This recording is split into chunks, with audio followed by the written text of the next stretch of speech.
Hello everyone, I'm Rania Khalek and this is Dispatches. The seventh round of talks to restore Iran's 2015 nuclear deal have ended, and US officials and media have repeatedly blamed the Iranians for a failure to return to the deal from which the US unilaterally withdrew in 2018.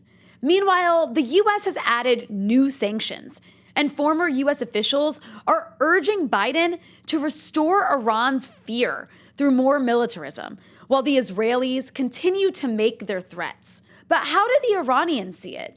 Here to explain the Iranian view is Mohammad Marandi, professor of English literature and Orientalism at the University of Tehran, and the media advisor to the Iranian negotiating team in Vienna. Professor Marandi, welcome back to the show. Thank you, Rania. Thank you for having me. Well, I'm so glad to get you on after this latest round of talks. And I guess a good place to start would be, can you give us an update on what's been achieved with these talks in Vienna so far and why they haven't succeeded in leading to an agreement?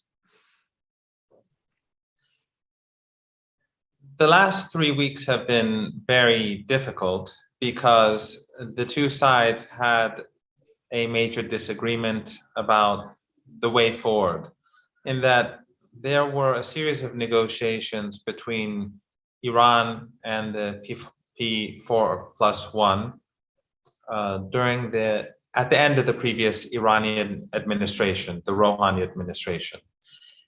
And they had 6 rounds of talks, and that led to a series of draft texts with many brackets. So the differences between the two sides were enormous. They couldn't resolve their differences by the end of that administration.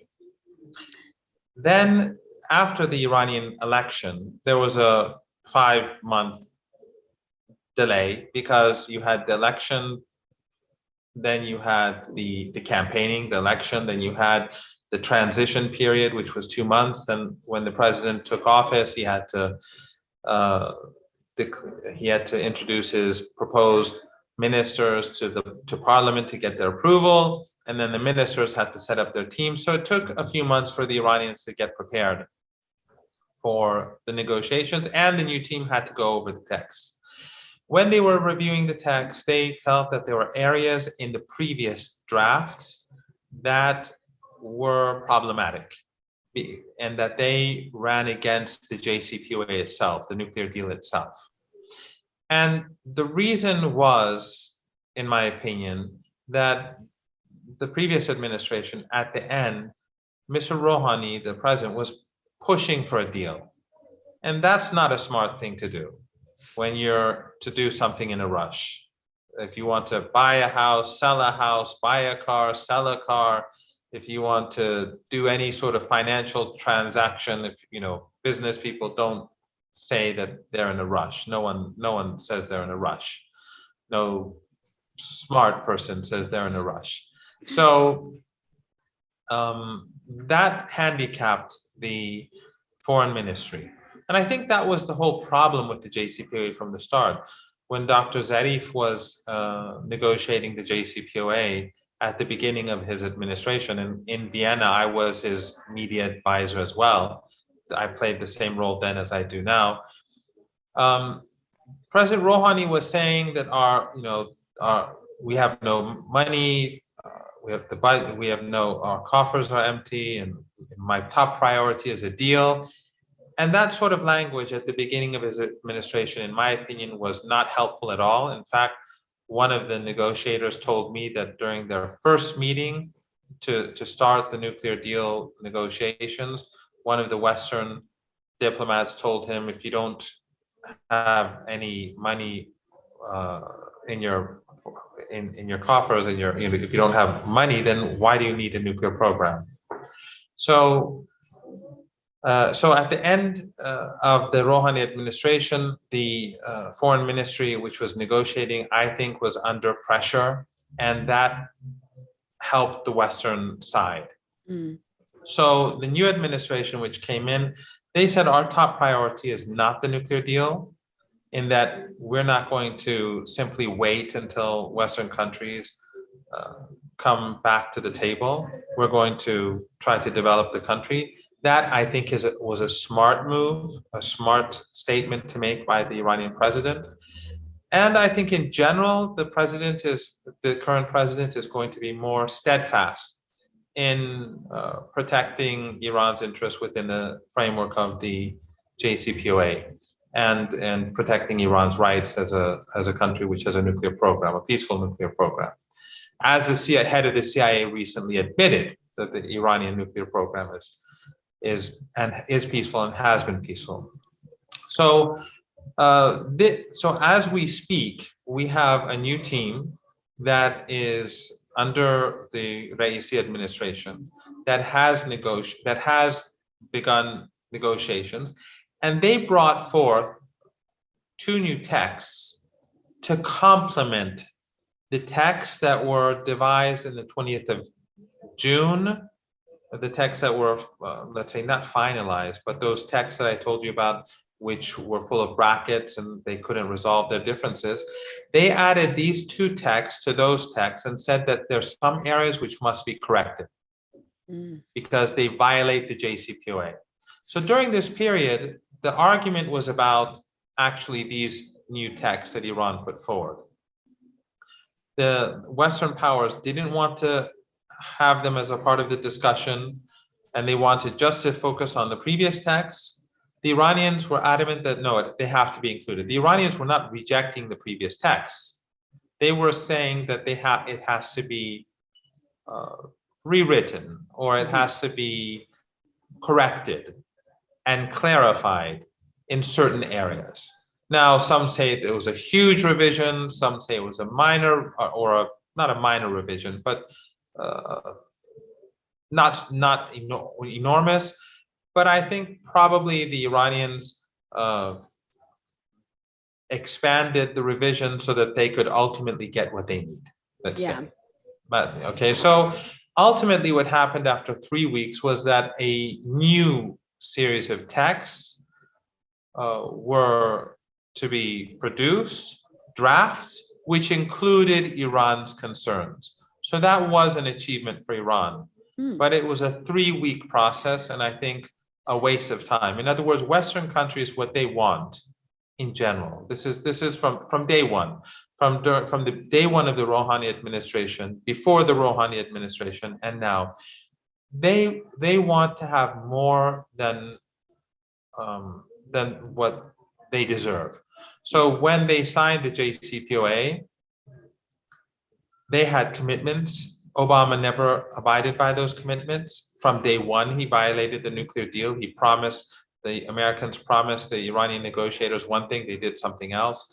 One of the worst violations that the Americans carried out under Obama was that the United States was, according to the nuclear deal, was supposed to facilitate and normalize Iran's trade and business, and the Iranian banking system was to be integrated with the international banking system.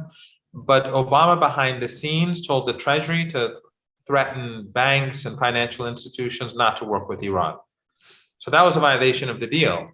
Yeah. And until the very end of Obama's administration, this was never resolved. And that was probably one of the most important, if not the most important part of the JCPOA itself, the banking sector being severed from the global banking sector. So now, Trump tore up the deal. Obama's vice president becomes president, Biden, but he continues Trump's maximum pressure sanctions targeting women and children. No change whatsoever. With full force, they're trying to crush the Iranian economy and crush citizens, just like what they're doing in Afghanistan, just like what they are doing along with the Saudis in Yemen. And I'll just add for those who are watching, I'll just add to what you're saying. During these talks, the U.S. announced the Biden administration announced new sanctions, just to give people an idea of like how much, not just enforcing Trump sanctions, but actually adding new sanctions on top of that as they're claiming to want to go back to this deal. But please continue. That's right. So the major problem in these negotiations is the fact that the United States and the Europeans they want to keep sanctions in place. In other words, the Iranians are saying, if you want us to go back to 2015, you have to go back to 2015. Right. But the Americans and the Europeans are saying, no, we have to keep many of the sanctions. They're saying many of the sanctions were linked to terrorism. And humanitarian, they call them humanitarian and terrorism sanctions, right? Unrelated human to rights program. violations, terrorism, Iran's missile defense program, everything. There are all sorts of different labels, but all of it was a part of the maximum pressure campaign. I mean, in parentheses, let me say, if it's human rights, the maximum pressure campaign is the greatest human rights violation that can be envisaged, because it is a type of warfare. Yes. If it is Iran's regional alliances, you have your American military bases surrounding Iran. The only country which no longer has American bases is Afghanistan now, because they were forced to flee. Or if it's Iran's missile defense capability, the United States constantly threatens Iran with all options are on the table, and there are constantly American drones and planes flying right alongside Iran's border to intimidate the country. So, putting that aside, the Iranians are saying that, look, you cannot say to us that we have to keep these sanctions because they're unrelated. All of them are related. Because whether they're terrorism sanctions or human rights sanctions or whatever label they put on them, they were a part of a maximum pressure campaign where the Trump administration had openly said was to force Iran to change the nuclear deal. And Iran never accepted. They did it. They decided not to appease Trump, and they're not going to appease Biden.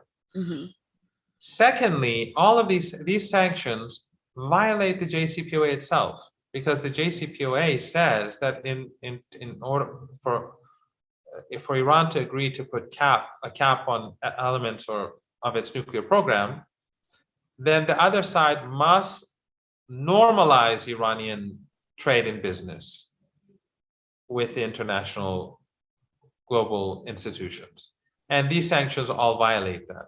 So it's both a violation of the deal, but also it's clear, even to those at the negotiating table, they all know that all of these sanctions are about one thing, and that is to strangle Iran.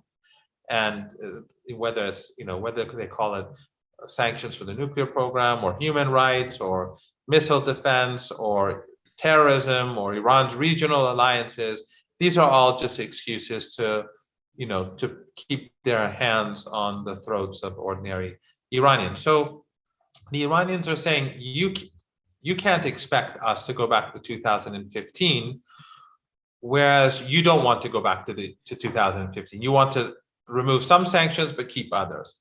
And then there's one final point I should add, and I've spoken for a long time, and that is that one of the things that we constantly hear is that Western countries say Iran has to come back to the table. The only country that actually stayed at the table was Iran. When Obama violated the deal constantly, the Iranians committed themselves completely. They never violated the deal. And the IAEA statements during those years, anyone can look on the website of the International Atomic Energy Agency, and they'll see that Iran was fully committed. Then when Trump tore up the deal, the Iranians continued to abide by the deal in full. Yep. Even though there was a lot of discussion in Iran, many were saying Iran should stop implementing the deal. They continued for a year, and then the Europeans promised the Iranians that they'll do something about it. They were lying. They never had any intention to do anything. But Iran waited. So for a full year, the Iranians were implementing the deal, and the Europeans and the Americans were imposing maximum pressure. The Europeans were nagging about maximum pressure, but they were doing whatever the Americans would tell them to do. They'd say, "Oh, we don't support these policies," but they were implementing those policies. And so after a year, the Iranians saw that nothing was going to happen, so they gradually, every 2 months, decreased certain commitments. Right.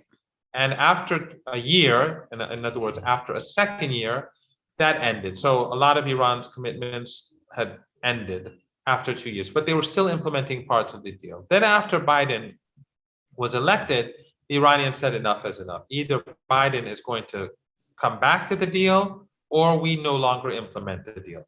And so the parliament passed a law ending Iran's commitments if the United States did not go back to the deal.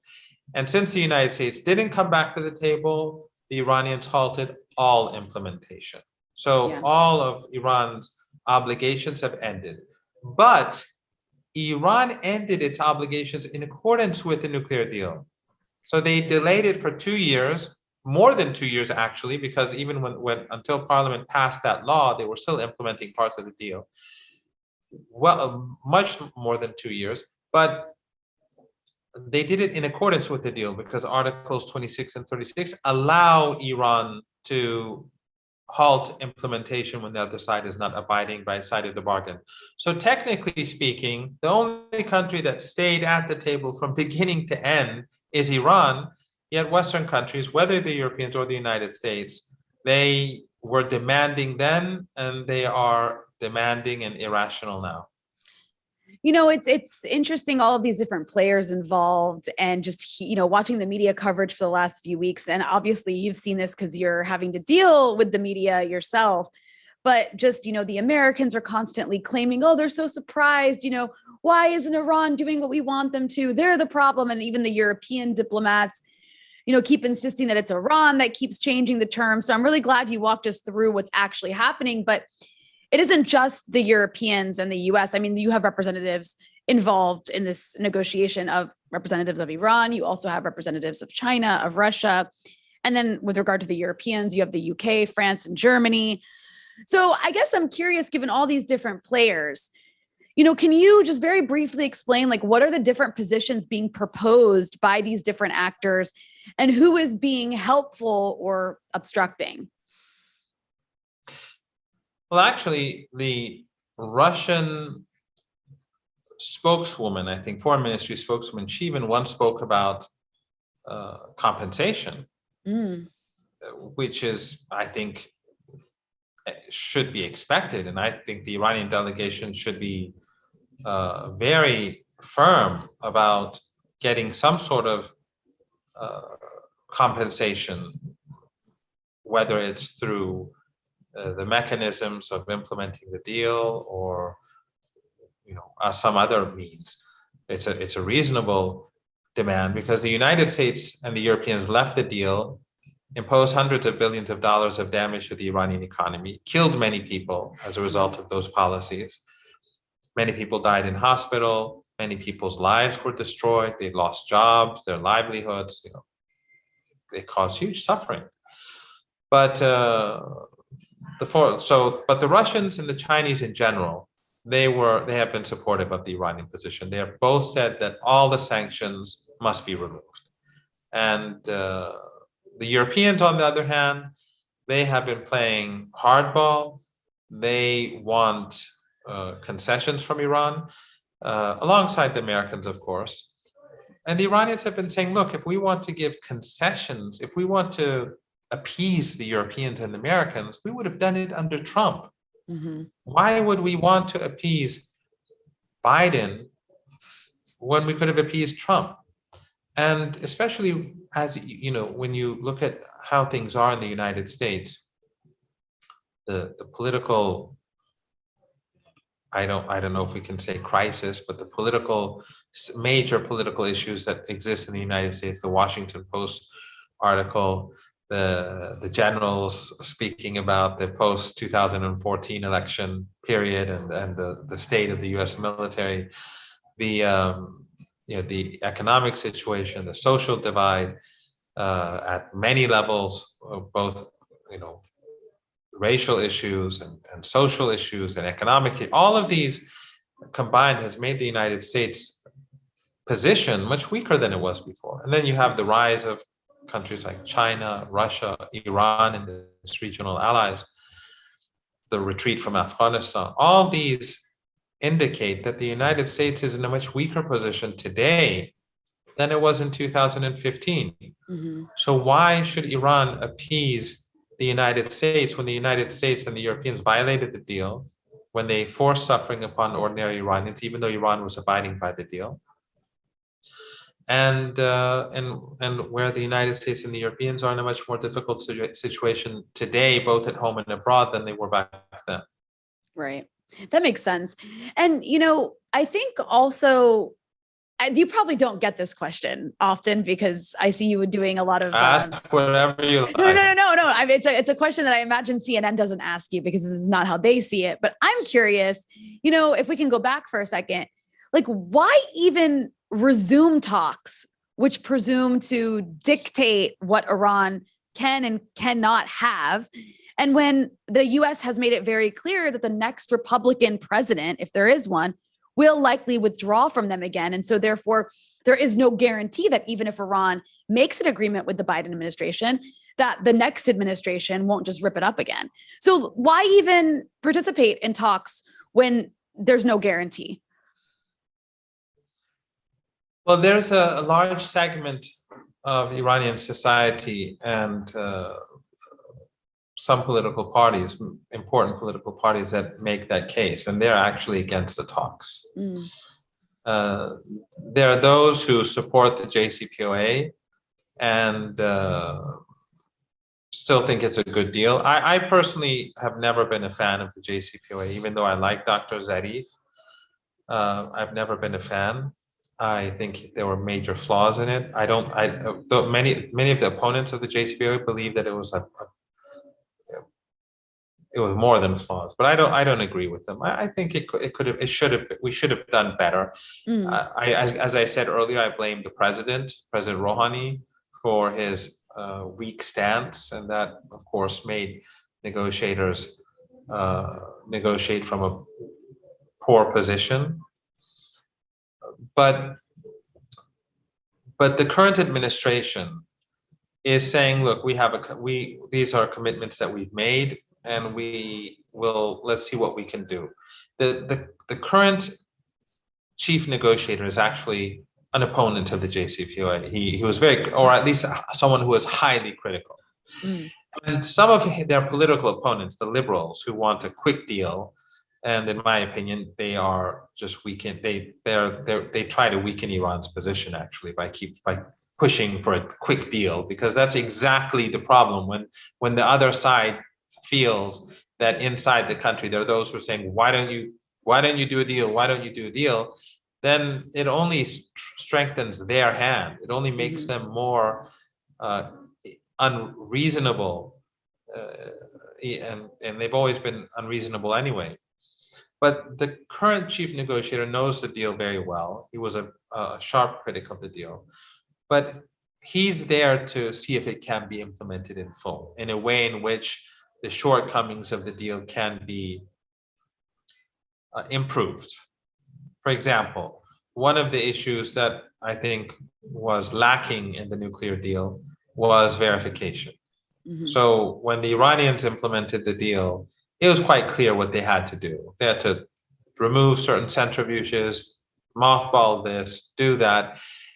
And the International Atomic Energy Agency could verify whether Iran actually did it. It's like, I removed this laptop, and then you come into the room and say, yes, he's removed the laptop from this table.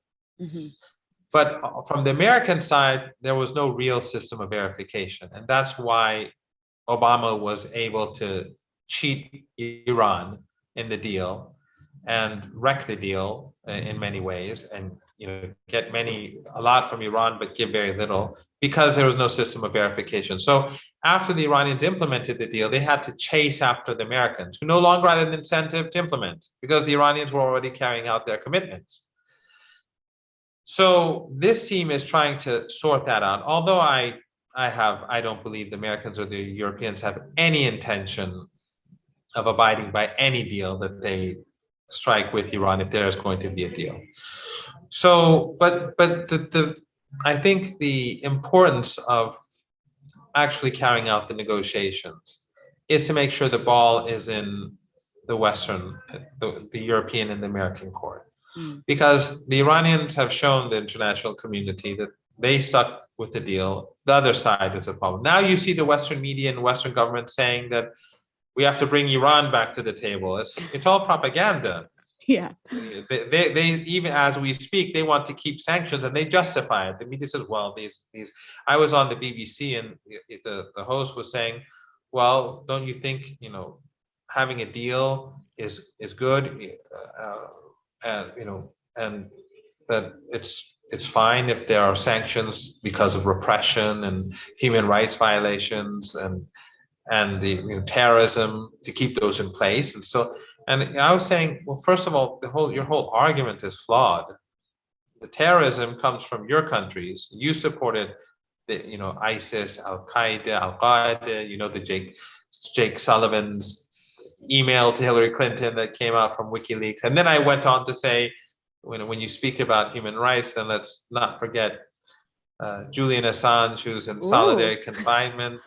And it was a very short interview. They didn't cut your mic. Yeah, I was going to say they didn't cut your mic. If you look, I tweeted the interview. I think it's an interview worth watching. It was like 4 or 5 minutes.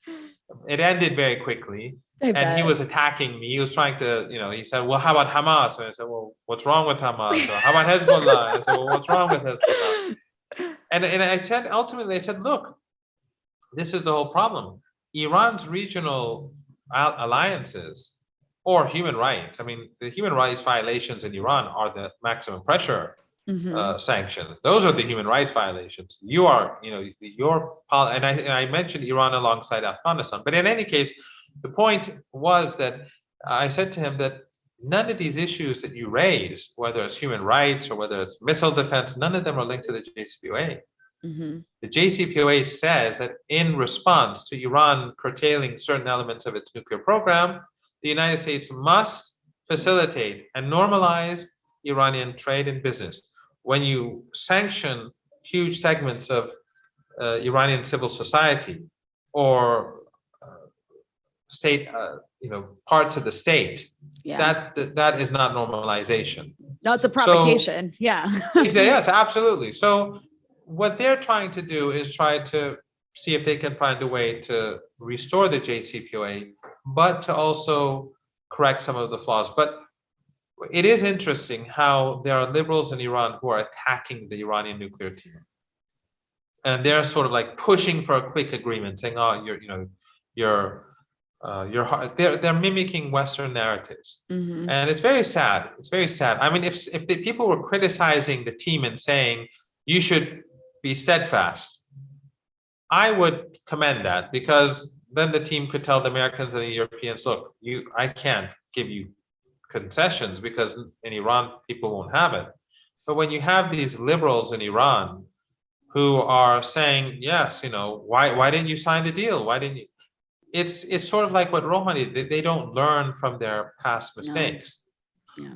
But I think that this administration will continue to be steadfast. They for example, the current negotiator, they're constantly hammering him because he doesn't speak fluent English. Seriously, as if negotiating. It's a very Eurocentric mindset. It's a very colonized mind, as if the ability to negotiate rests on your ability to speak the English language, which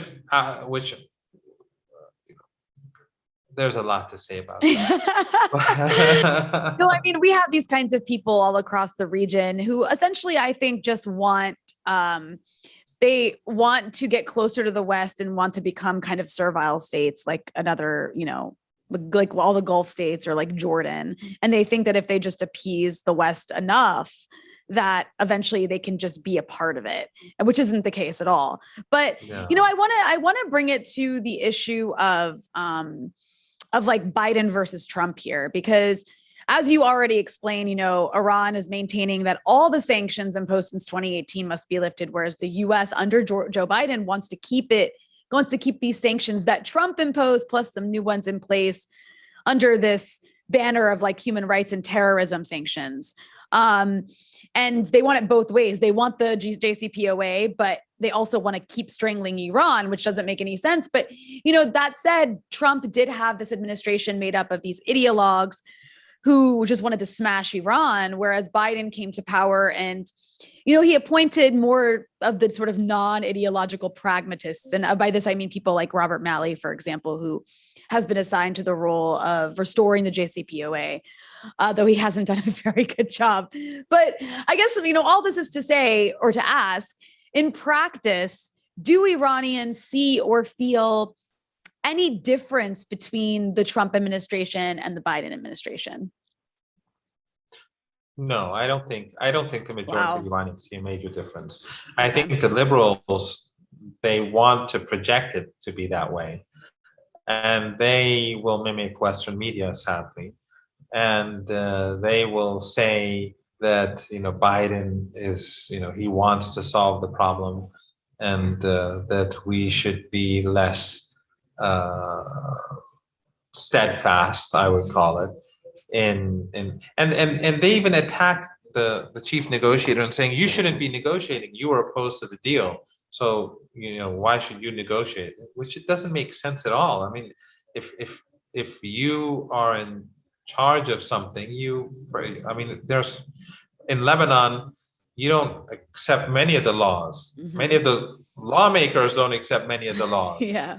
And in Iranian parliament, you have a vote over a law, and then 50%, 51% vote for it, 49 vote against it. But that doesn't mean that those 49% are going to violate the law, or that they are not going to implement the law, because the Right. law has to be implemented.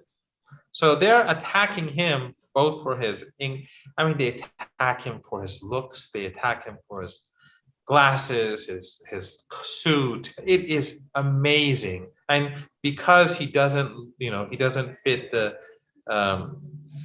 he can't speak like Kerry, or he can't, he doesn't have a very expensive suit. He wears like Iranian suits.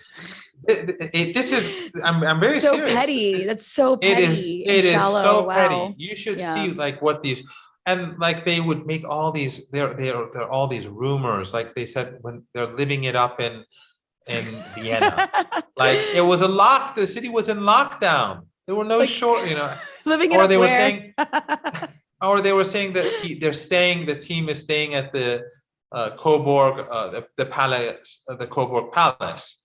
Whereas the previous team, actually parts of some of them were staying there, but not this team. And the previous team, when they were staying there, I don't think they were paying for it. I think the European Union was also, paying like, for it. why does But that the point matter? Like, is, are they supposed to stay in on the street? Like, I don't understand. it's just psychological warfare. You see Yeah. these Iranian liberals alongside BBC Persian, VOA Persian, Deutsche Welle Persian, Saudi International, or Iran International, but many here call it Saudi International, all because it belongs to the Saudis, it belongs to Mohammed bin Salman's people. All these channels are carrying out psychological warfare alongside, together with these liberals in Iran. And they attack me for supporting the team. And this is the interesting thing. 6 years ago, when I was supporting another team to defend Iran's rights, a lot of these liberals in Iran were quiet. But now that I'm supporting this team, they get very angry, and which I find extraordinary. How Eurocentrism and how they'll be insulted if they watch this, but it's sort of like the whole house Negro, field Negro, the brown Sahib, all these notions. We have them, and like the people in it's such a colonized mentality. It's just it's the people in Lebanon who are like this as well. They'll like go on these channels that you're talking about, and they'll ask the Americans like, why aren't you sanctioning us more? Like they actually call for like the West to please attack our country more and strangle us more. Like it's absurd, and actually like the most treacherous thing imaginable, in my opinion. Of course, in Iran, their numbers are not like in Lebanon. Yeah. But many elites are, and many elites are, maybe they don't think that way, but they're so deeply influenced by Western narratives. So they watch, BBC Persian, and when you tell them, that BBC Persian is funded by the British government, that they're pursuing British policy, that the narrative that they're building and the news that they're, and they have this online cyber armies, which, just like with the attack just like what you've been on the receiving end for Ethiopia, you get all these Like bots. It's like a bot attack. Yeah, exactly. Yeah. I was getting the same thing from these Iranians when I was there, when I was in Vienna, being attacked, and they were actually saying that I'm an American. These pro-American people were saying I'm the American. It's so funny. Sometimes I just couldn't stop laughing at some of the things that they were saying about me, simply because I was in the media defending Iran, just as I've been doing for the last, I don't know, 15 years. It really is a testament to cultural hegemony that doesn't get talked about enough. The Western cultural hegemony that even in countries like Iran that have like this really strong revolutionary spirit in government, it's still like you can't, you have this constant threat through media, through cinema, through like all of this Western created culture and art that actually seeps in and really colonizes people's minds. It's such a challenge. But, I wanted to ask you about the issue of the threats of war, because, Biden has reportedly asked his national security advisor, who you mentioned earlier, Jake Sullivan, who you mentioned in those emails to Hillary Clinton, was saying that Al-Qaeda is on our team in Syria. But Biden asked Jake Sullivan to review the Pentagon's revised plan to take military action if the diplomatic effort collapsed. And this is happening while we saw American officials, like I mentioned, tighten rather than loosen sanctions on Iran.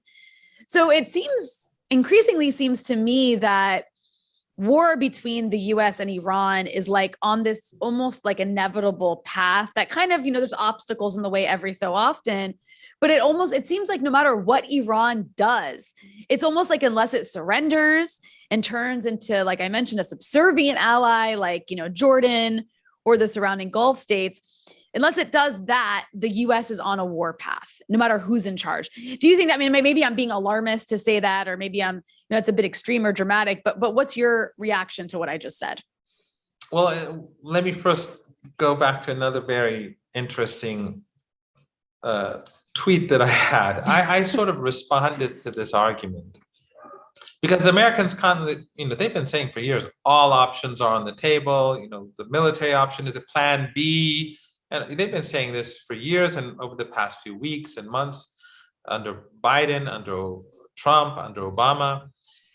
And I wrote in a tweet a couple of weeks ago, I suppose, I said, the Americans, if the Americans launch a war against Iran, all their bases and all their allies in the region, they'll be devastated. And this, the Emirates and other countries, all those countries that have U.S. bases, those countries will cease to exist. They're tiny countries, right? And they won't survive. Then the Russians and the Chinese, which are U.S. rivals, for them it would be an opportunity to take what they believe to do what they feel needs to be done, whether it's in supporting their Russian brothers and sisters in eastern Ukraine, or whether it is to liberate Taiwan. If the Americans are waging a war which they can't win. Yeah. So I was, and the tweet I said, so all this would happen. So the smart thing is for the Americans to agree with the JCPOA. Right. And then some of these liberal influencers in Iran said, "Oh my God, this guy wants to start a war. He's going to exact me." Opposite. Like first of all, I write a tweet with my tweet, World War III is going to start. In the tweet, I'm saying how bad it would be for the Americans if they did such a stupid thing. And the Americans are always talking about plan B and C and D and and doing this and that anyway, but that's how hostile they are. Jesus. And so they attack me and say, look at this guy. He wants to start a war. He's going to start a war. This delegation is going to start a war. Very powerful man. Yeah, exactly. So they want to silence the resistance to the never-ending demands of the Americans and the Europeans. And the interesting thing is that the Iranian position is so simple. Because before the JCPOA is signed, many of these liberals were saying, you're the problem. Because of the nuclear program, and because you didn't negotiate with the Americans and the Europeans, you're leading us down the road to sanctions and whatever. So ultimately, the Iranians negotiated a deal. Now, as I said, the deal, in my opinion, wasn't a good deal. I don't think it was a horrific deal, but it was a deal. Yeah. So now this administration is saying, okay, let's revive the deal. It's not our favorite deal. It's not something we love, but we'll implement it anyway. And the president of the United States was a part of the administration that devised the deal. So Iran, what Iran is demanding it's very difficult for Westerners to impose their narrative.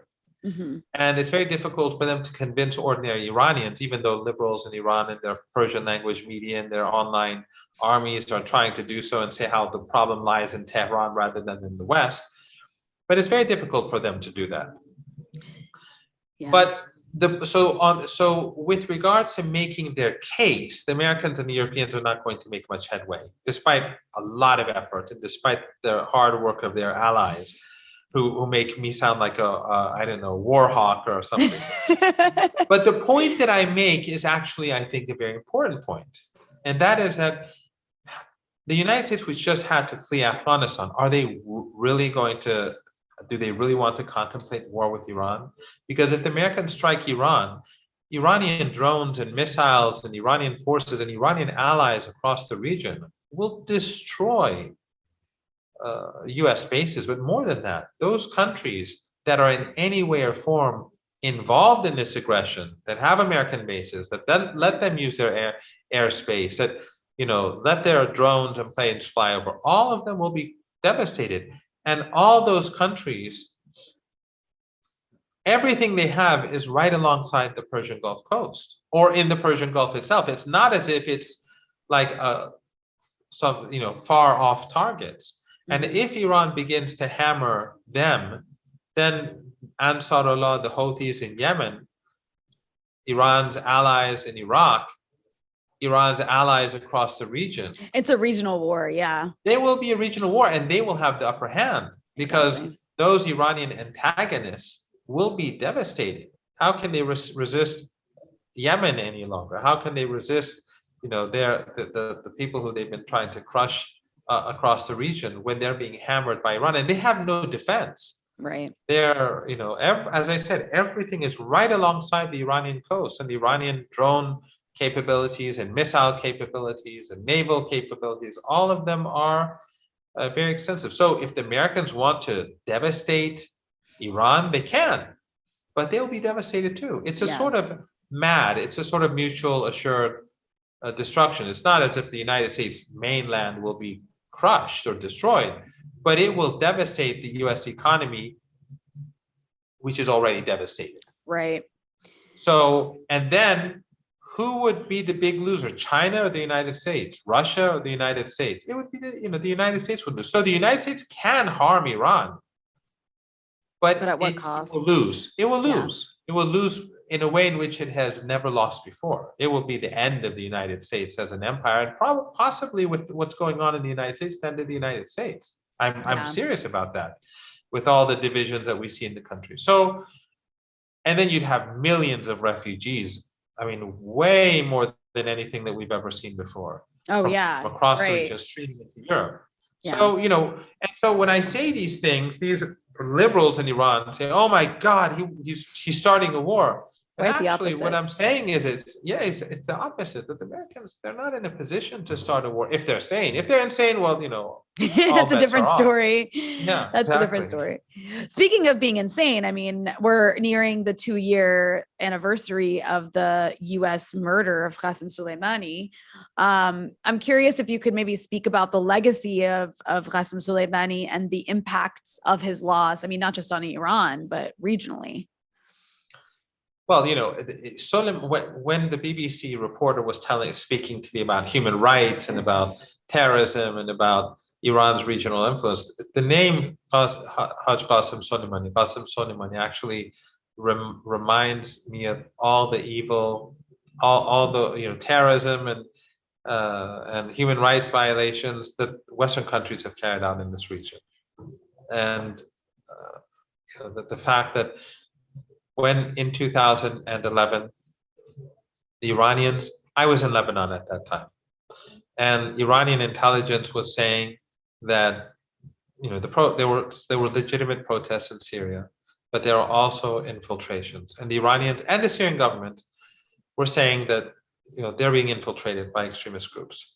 And then the Iranian intelligence was saying from early on that Western governments and regional governments were funding these groups. And the Western media, including regional media that I was on, they would say these are conspiracy theories and this is all nonsense. But going back to Jake Sullivan and all the other evidence that you've spoken about and our mutual friends have discussed time and time again, the evidence later came out that all of what Iran said was true. Everything that Iran said was true. From the very beginning, from almost the very beginning, this was a dirty war was being initiated against the Syrian people. And you know that I traveled to Syria many times during these years. I traveled to the war fronts. I traveled to different areas. I went to universities. I was alone among students in 2013, 14, on campus, and I always felt safe among them, and wherever I went, because it was clear that they were opposed to the other side. Some of them were critical of the government. Some of them were very critical. Some of them were very supportive. Some of them loved President Assad. But no one, almost as far as I saw, no one wanted the other side. Right. No one wanted the other side. So General Soleimani, he began basically to become involved in Syria about in 2013. And this is another interesting point. The Iranians and Hezbollah, as you know, they did not become a part of the equation in a big way until I think the summer of 2013 or late spring or early summer, if I'm not mistaken, when their military began to go in. And this was only after tens of thousands of foreign fighters had already been brought into the country from across Europe, from across the Arab world, and even beyond through Turkey, through Western intelligence agencies and the Turkish intelligence agency, some through Lebanon, many also from Jordan, but the main focus was in Turkey. And I remember a former high-ranking Western intelligence officer telling me, and it's a person who you both and I know, but I don't want to mention his name unless I get his permission. If I speak to him at some Understood. point, I'll tell you after. Okay.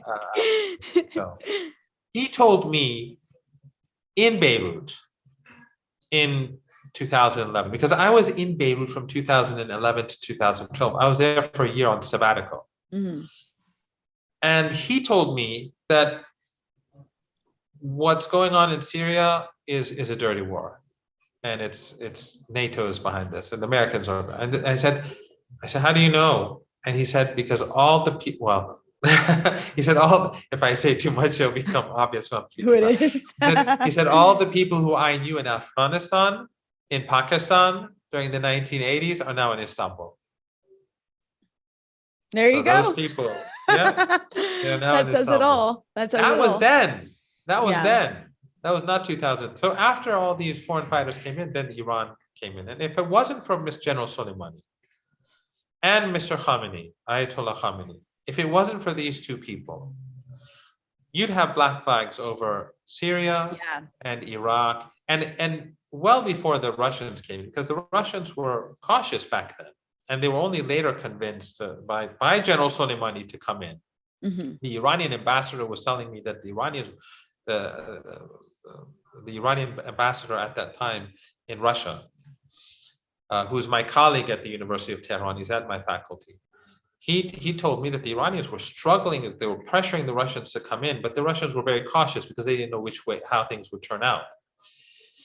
And then General Soleimani ultimately went to Russia and convinced the Russians to come in, and the Russians came in a big way, and they helped turn the tide, because the Iranians halted advance of ISIS and Al Qaeda, and they were pushing back, but it was slow and painful. And then the Russians came in, the Air Force came in and helped and helped in a big way. So, but if General Soleimani was not there to support the Syrian people and to help bring in Hezbollah and the Iranians and others in 2015, after tens of thousands of foreign fighters had come in, we'd have black flags all over Syria, and Iraq would have fallen. Not just Syria. Because Yeah, exactly. Yeah, because imagine if Syria had fallen.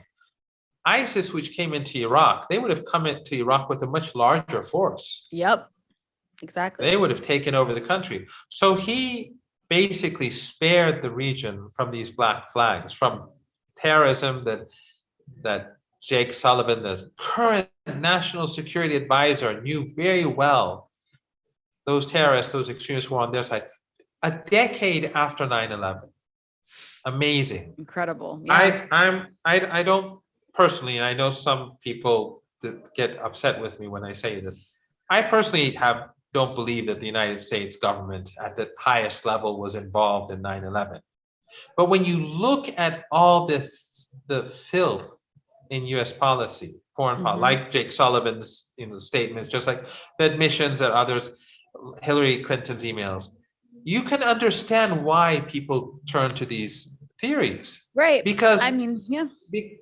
Because they're capable of doing almost anything. Well, they allied with it's like you said, the filth in U.S. policy. I mean, this goes back to Afghanistan in the 1980s, which we know very well. The U.S. allied with the precursor to what ultimately became Al Qaeda in an effort to use the Mujahideen against the Soviets and the Taliban and the Taliban, right? And and then a decade later, you have 9/11 carried out by these people who literally would not exist as an organization had it not been for U.S. policy a decade before. And then the U.S. does it again in Syria. I mean, it was kind of a photocopy of what the U.S. did in Afghanistan, though maybe even a little bit slightly more reckless, actually, in some cases, because there was just so many more extremist groups than just like a couple.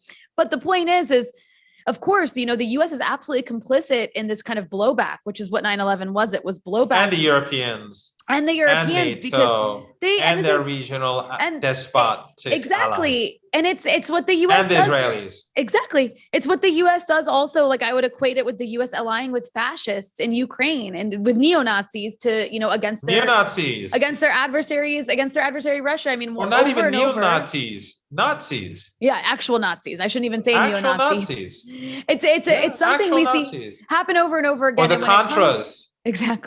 Exactly, fascist.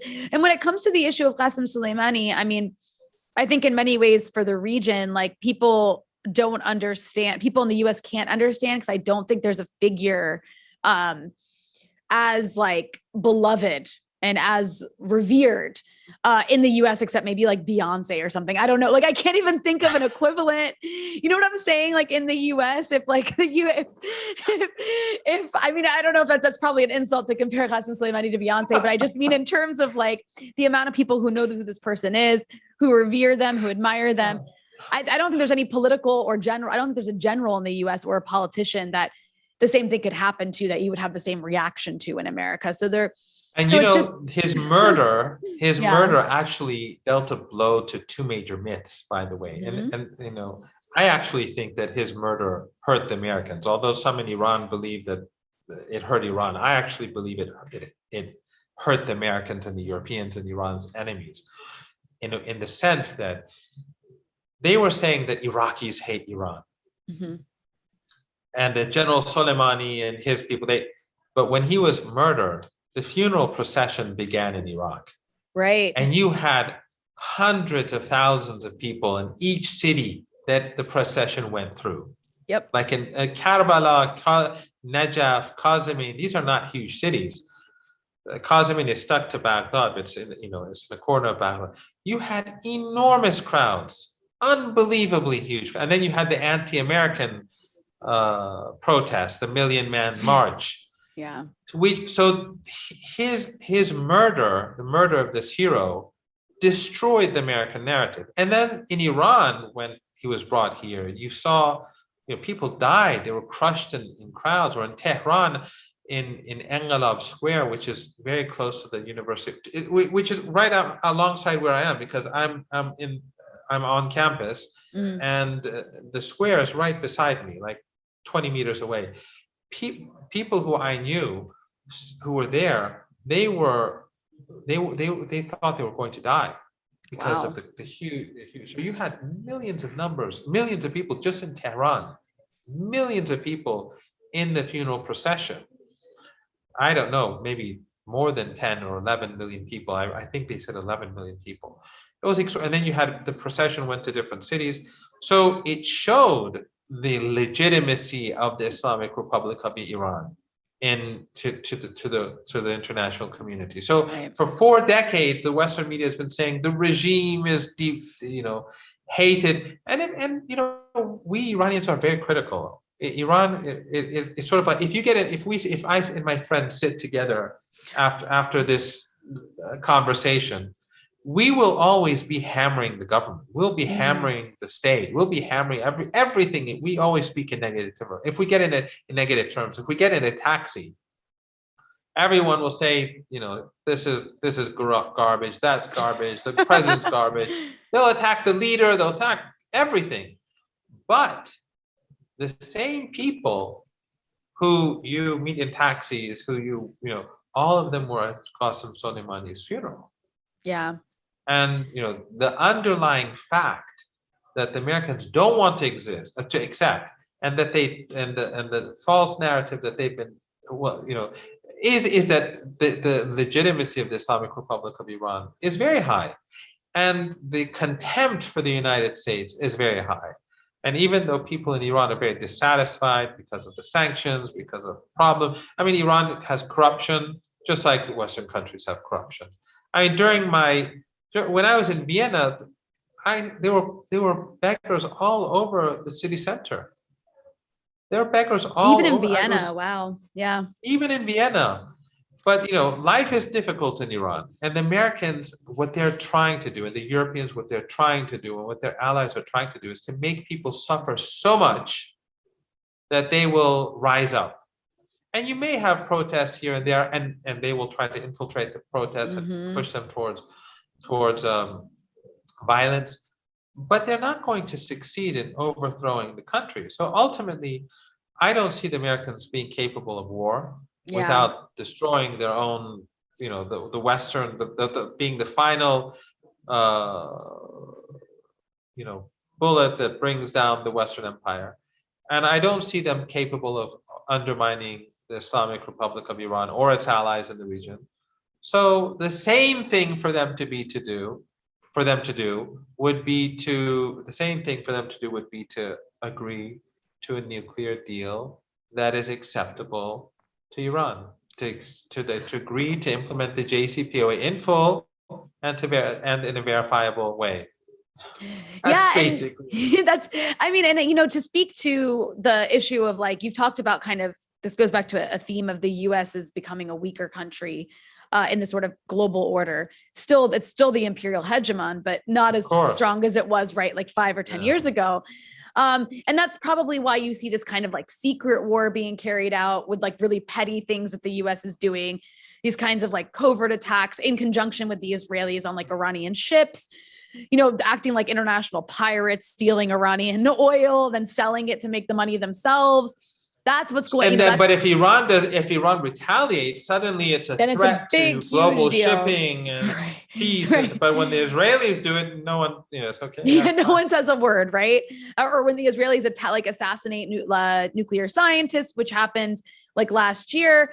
But, this kind of, I think this like covert war rather than overt war maybe goes back to what we're talking about, where you do have a weakening US and a kind of growing Russia-China axis, which has been helpful for Iran, I think, in terms of especially getting around the issue of sanctions. But something I find interesting is not just the Chinese and Russians, but increasingly you do see the Gulf states, at least some of them, and I'm talking about the Emirates here, kind of stepping back and kind of recognizing that there's a shifting order.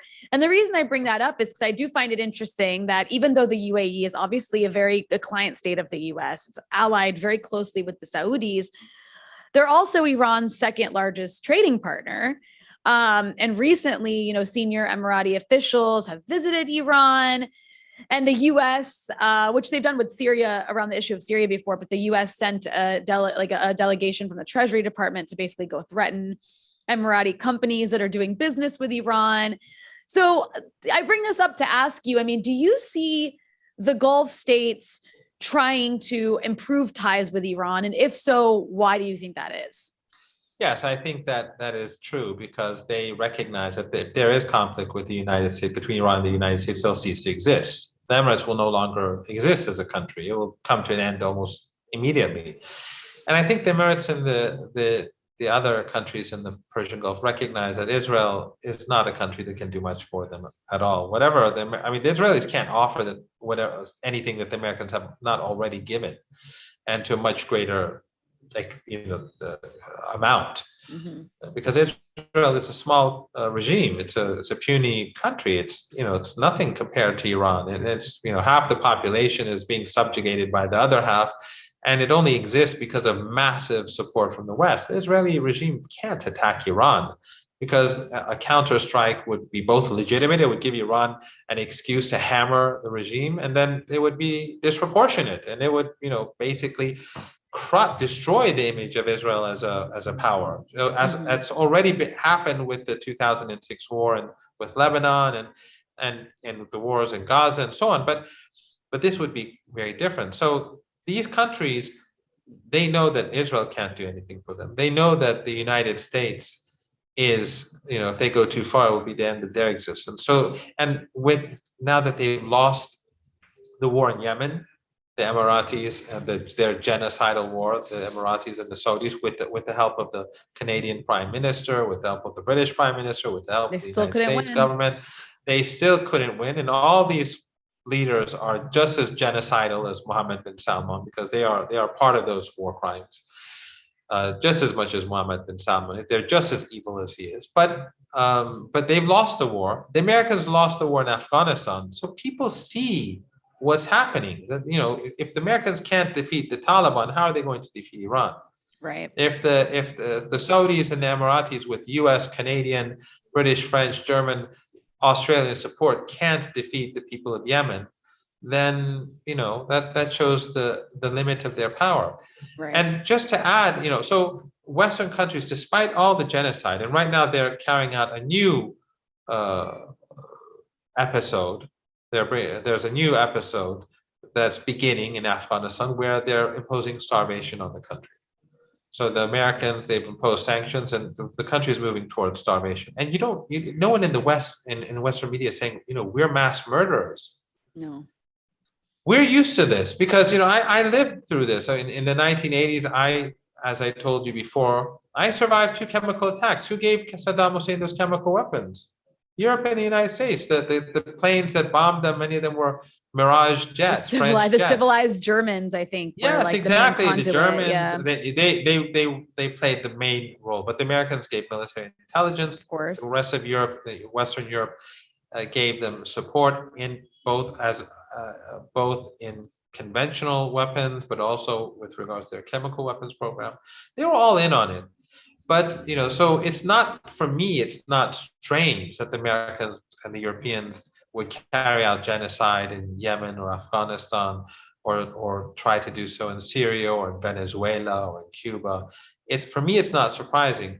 But the point is that their ability to win is non-existent. They no longer have the ability to win. They failed in Syria. They failed in Iraq. They failed in Afghanistan. They failed in Yemen. They failed in Lebanon. Where have they succeeded? So the Emiratis and other countries in the Persian Gulf see this. Mm-hmm. They see the writing on the wall, and they see that the United States is in no position to dominate as they were able to do so 2-3 decades ago. So they do want better relations. That makes perfect sense. And it kind of speaks to how like a weakened or a less existent US in the region is actually better for the region, because then it really forces the powers in the region to deal with each other on their own terms rather than thinking they have the US to back them. Yeah. And in addition to Russia, the region, China, there's also another thing, and that is Latin America. And even though I don't want to, exaggerate the, the new leadership in Chile, and they are not exactly Yeah. anti-imperialists, Right. but yeah. if the United, first of all, and this is interesting that the liberals in Iran don't support the left in Latin America. Well, I don't want to use the term.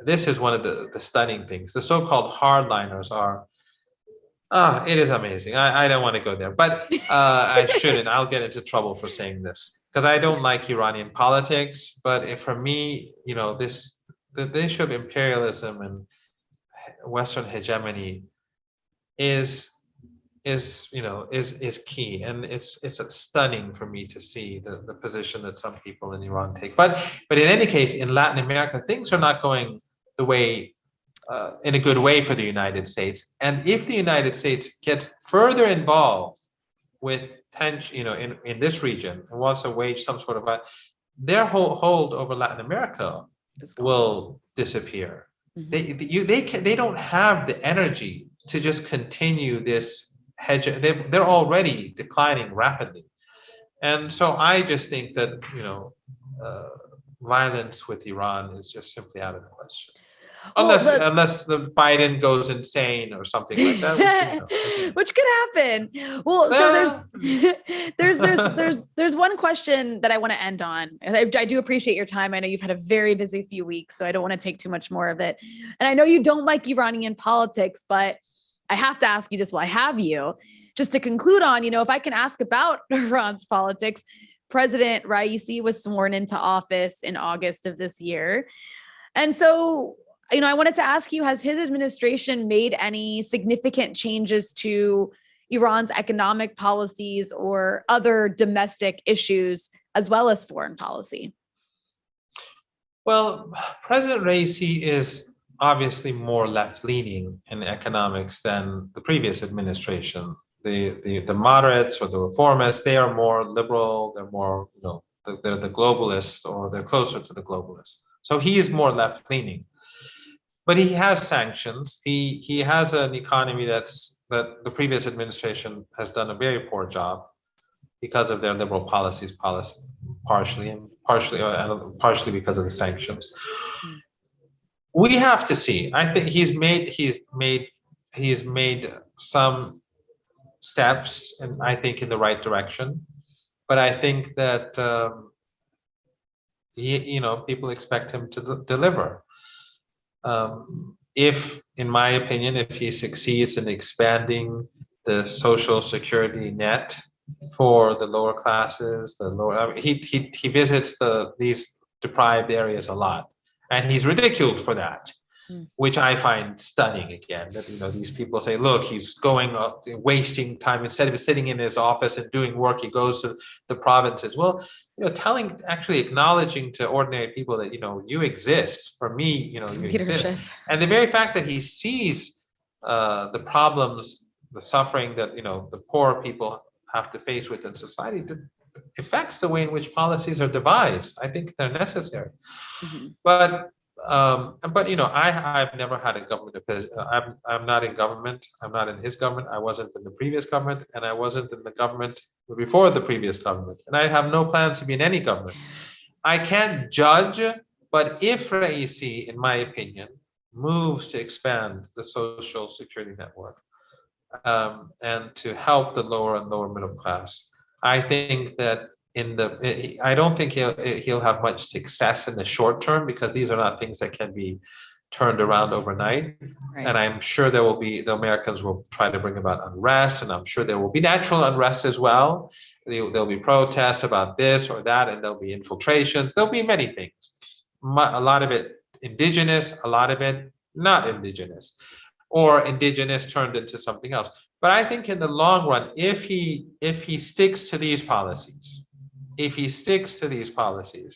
that he will be successful. He will be a very successful president. But if he is swayed by the rich and the powerful, to focus on too much on the the upper middle class and so on, and then I think he'll fail.